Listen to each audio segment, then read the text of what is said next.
Okay, so you're telling me that my garden gnomes have not only come to life, they've also started making out with each other? This is crazy. This is Movie Night.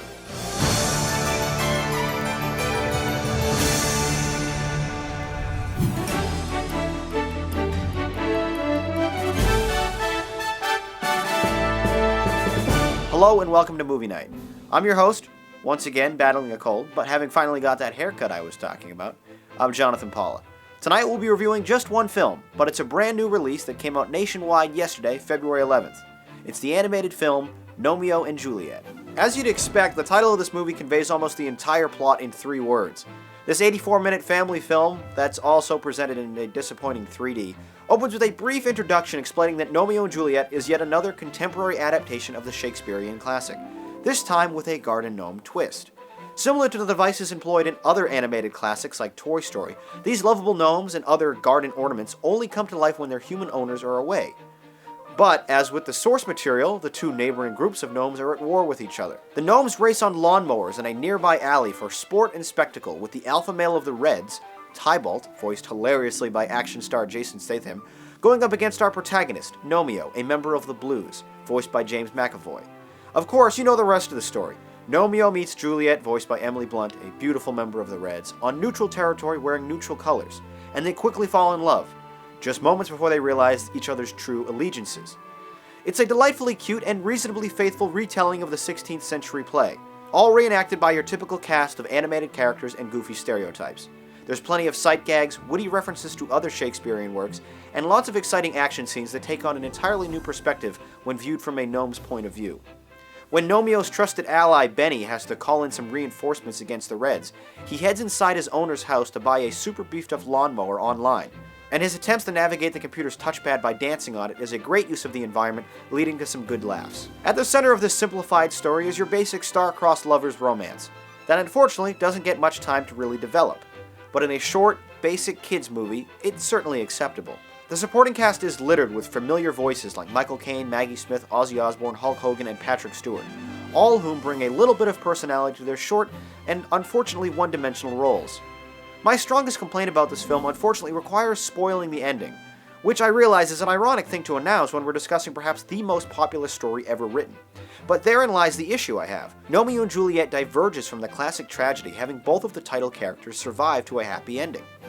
Granted, in a family-friendly film, having a 1-foot-tall gnome commit suicide might be a bit dark, but it's that classically tragic ending that makes the Shakespearean story so timeless and memorable. Self-aware of this at least, the film artfully incorporates some deliberate mentions of the original story before Gnomeo quite literally announces that his story will have a happier ending. It's a clever play by the filmmakers who are able to have their cake and eat it too. In a film that is great for kids under 12, parents will be entertained, but there unfortunately isn't much hidden adult humor here for them to laugh at.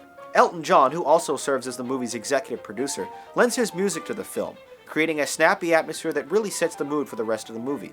From the opening establishing scene scored to Crocodile Rock, all the way to the end credits duet he sings with Lady Gaga. Gnomeo and Juliet is by no means a classic, or even particularly memorable, but it is a fun, lighthearted, and familiar love story that children and families will definitely be able to enjoy together. A cute adventure for everyone. Well, that's what I thought about Gnomeo and Juliet. Now let's see what you had to say in the YouTube comments.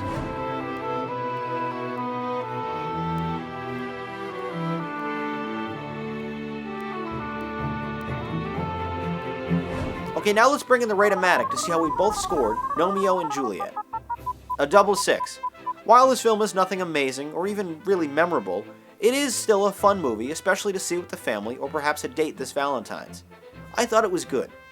You agreed with me, praising the film for its jokes and its appeal to a younger audience, but you complained that it was a bit too derivative. You also scored it a good. Well, that does it for tonight's reviews, so now let's take a look at what's currently playing in theaters with some tweet critiques.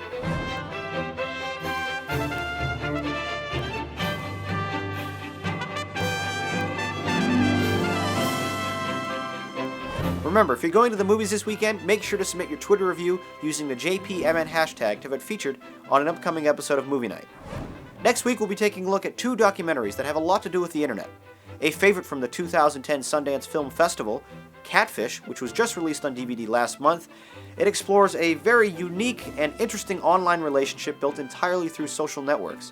And Looking for Miss Locklear, a feature-length film by my friends and fellow YouTubers Rhett and Link, a story about their quest to track down and find their first-grade teacher, who was responsible for introducing them to one another so many years ago.